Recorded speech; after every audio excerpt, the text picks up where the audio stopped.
initially I was going to ask what a typical deployment looks like, and we can go there, but I think a better word might be journey. As you're giving your explanation of what Dex is, like you said, I can't say it either. No. It's one of those boards, smorgasbord. I'd have to imagine then there's got to be plenty of IT leaders who are, getting into Dex.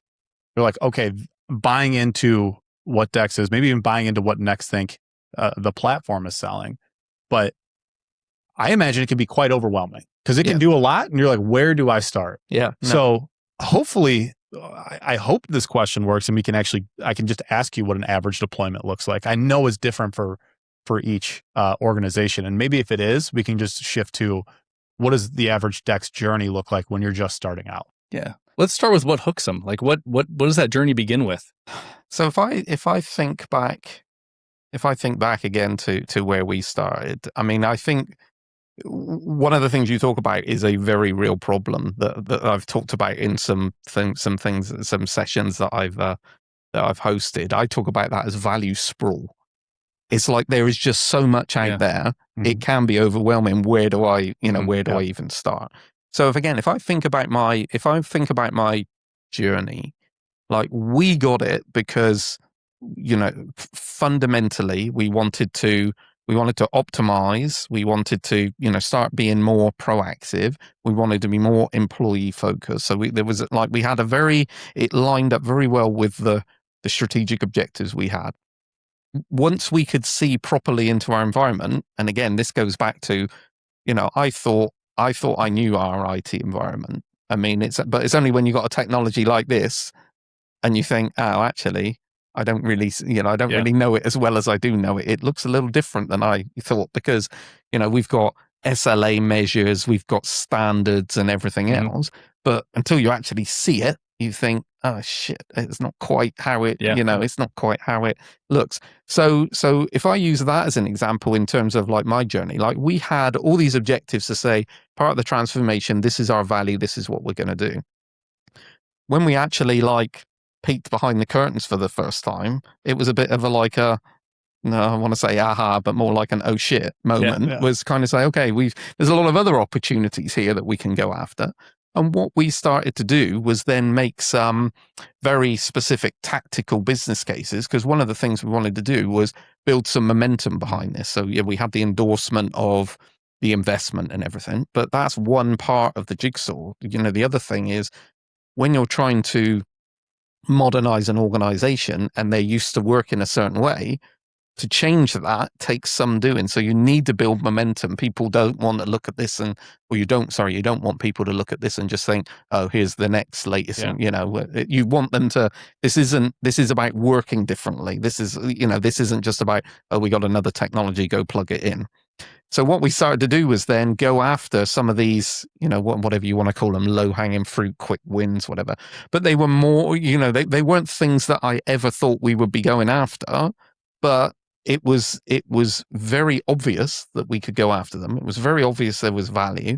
And to me, the most important thing was we could get momentum, because some of these other things take time. And I think that's another part of the challenge. When I talk to organizations about this, I say no one wants to see a 3-year roadmap of here I am going to modernize my IT support environment. Like, people are going to lose the will to live after 3 months. But the transformation is going to take time, but you need a much more tactical path alongside that is going to say, okay, there's a win, there's value, there's value, there's value.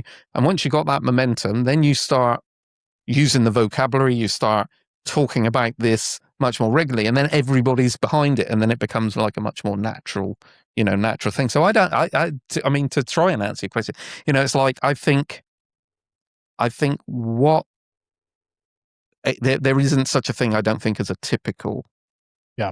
And I think even if you go into it and justify what the value is, or what you think the value is to your organization, I would never be surprised when you actually look at it and think, oh, actually, there's some other stuff here. You build the case, there is, and you pick which things are most relevant to your organization at that point in time, but don't be surprised once you start peeking behind the curtain, you're not going to see some other opportunities. And then I think to the, the other point of the value sprawl, this is where you got to get a bit smart about what to prioritize on, because that's the other mistake I think I see companies do. It's like, they're in a kid in a sweet shop. It's like, there's so many things you don't even know where to go. Yeah. You've got to think about it. It's like, okay, so here's what we thought we were going to do. Here's now what we can see. Let's put those things together and let's take a data-driven approach to say, where do we get the biggest bang for our buck? What should our priorities be? I think a lot of folks, that's where they struggle, is it's just they get kid in a candy store, like you said, they get kind of overwhelmed. So what we find normally with our deployments is where we hook the customers is on the data, the insights that they can get from it. All the IT folks love getting their fingers in there and the data that they can provide, right? We maybe on the hardware, or performance-based hardware refreshes, maybe we can get an ROI there and justify it. But I think that's really where folks get lost, is they see the data, but once they kind of get in behind it, or they have this one use case and they get that launched, then they just kind of stall. And what do we do from here? Either they get overwhelmed, there's too many, it becomes too target rich, or they just kind of run out of ideas and they don't know where to go next. And I think that's a big issue that we have to help them with. I think that's where we need to help customers. I'm still shocked at the number that say, oh, well, we'll just hire somebody to do next thing for us, or we're going to take our existing admins that do other tool support and they'll do it. I think it takes to unlock the full potential. It takes a higher level of strategic thinking and making sure that you have a roadmap that's tied to your initiatives, your core values, where you want to go as an organization, because it is so big and so broad. It can't just be tactical little quick wins, because you'll look up to your point and go, okay, great, we did a lot of stuff, but have we really moved the needle? Right. I mean, 100%. I mean, I see it all the time. And I think, for me, it's not, it's not one or the other. I go back to what I said. It's like, I think the quick wins are the quick wins are important. But I would say of all the organizations I've interacted with over the last 18 months, 2 years, I mean, 100% of them that have been a customer of a technology, usually next thing, but have been like 2, 3, 4 years, will say, they're kind of stuck in this use case spin. They are, they've got some value, and then they've moved on to the next thing, another use case, and it's like, okay, we've sort of done that, and then and I think part of it is then, if you don't operationalize that, by the time you've done 5 or 6 of these, you're going to be going back to the first one again. It's like, we better do that again, because we didn't actually operationalize that. And I think that's where, I think that's where they get stuck, and that takes a little bit more thinking.